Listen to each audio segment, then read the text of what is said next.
So my fellow social denizens, have you ever run into this particular issue? Being tasked with creating the social strategy for your company or your client, you enthusiastically go forward with a plan to win hearts and minds, only to come up against one of the biggest roadblocks to being truly social.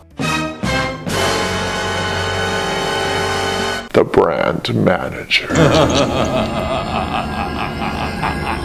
Some of the ways I've been stopped in my tracks by brand managers over the years are through phrases like, "That isn't on brand," or "It doesn't match our brand voice," or "Consistency is important." Well, I have news for the brand marketers out there. When it comes to social, the 90s called and they want their marketing tactic back. Today, I'm going to talk about how brand management doesn't have to be in opposition to social. I'm not your brand buddy! What brand means in a customer-centric world, and offer up a better approach that is more likely to be successful for your newly updated marketing efforts. Hi, my name is Tara, and this is Truly Social.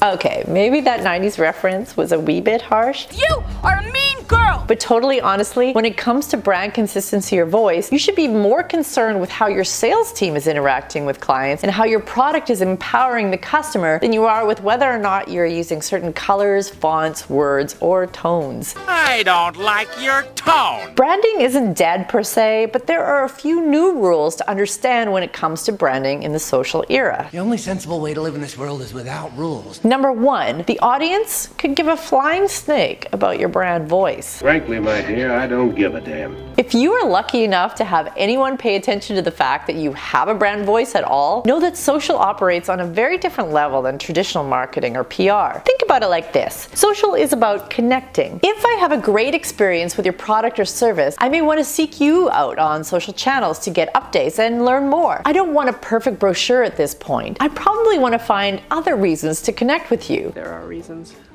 for you to hang out with me. Which leads me to number two. Brand perfection is a barrier to connection. Seriously? It's like you're photoshopped.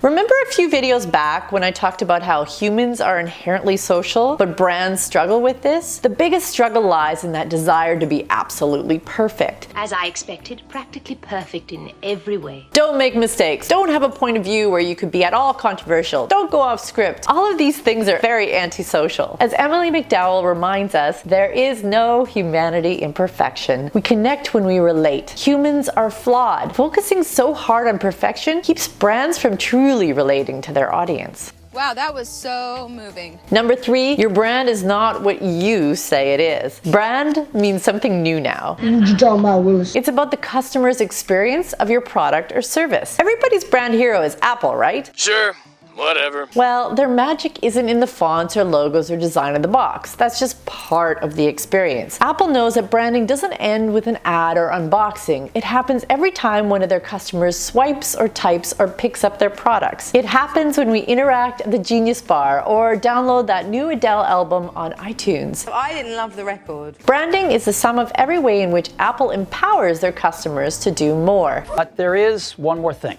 Of course, Apple is also notorious for not being very present on social media, but I would argue that they are incredibly social in all of the ways they focus on their interactions with customers every single day. And I hate to break it to you, but you have a long way to go before you can touch Apple on that level. Can't touch me. So instead of worrying about the unimportant bits, you should be more concerned with connecting to your audience. Build social into everything you do. If you know your audience, and you should, you will also know what they need from you and how to relate to them. It's not for the brand manager to police this either. The direction will come from social, because that's where people will tell you what works and what doesn't. I'll take that with cheese. At the end of the day, your brand is your relationship with your audience, not some crafted version of what you want people to see. Don't get in the way of connection. Be the brand they need you to be. Because it's the hero Gotham deserves, but not the one it needs right now.